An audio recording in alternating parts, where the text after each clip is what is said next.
दोस्तों, नर्सरी से पौधा लाने के बाद आपका पौधा का ग्रोथ रुक जाता है, आपके पौधे से कलियां आना रुक जाता है, आपके पौधे पे फूल खिलना बंद हो जाता है, तो ये वीडियो आपके लिए है। हरा भरा जीवन।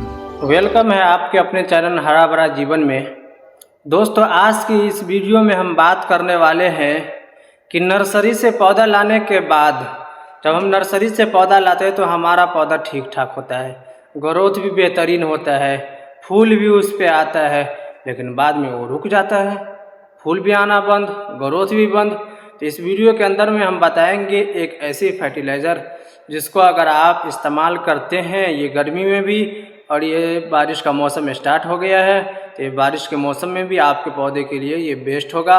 बारिश के मौसम में ख़ास तौर से पौधे की जड़ में जो है कीड़े आ जाते हैं, चींटियाँ आ जाती है, तो इनसे भी ये बचाव करेगा और आपके पौधे की ग्रोथ जो है तेज़ी से होगा और उसमें फूल और खिलता रहेगा। दोस्तों, हम जो इस वीडियो के अंदर में एक ऐसे फर्टिलाइज़र बनाने का तरीका बता रहे हैं, बहुत से लोग आपको तरीका तो बताते होंगे, लेकिन कुछ उसको पोशीदा कुछ छुपा के रखते होंगे जो आपको नहीं बताता होगा।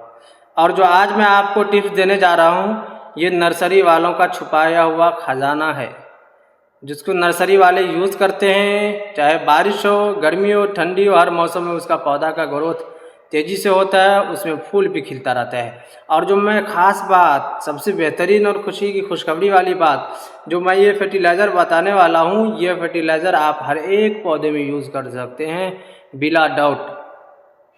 तो दोस्तों, चलिए हम वीडियो स्टार्ट करते हैं और जानते हैं कि वो कौन सा तरीका है फर्टिलाइज़र बनाने का और उसको यूज़ किस तरीके से किया जाता है। तो सबसे पहले आपको 5 पीस एलोवेरा लेना है। उसके बाद जो है आपको लेना है यूज़ किया हुआ चाय पत्ती।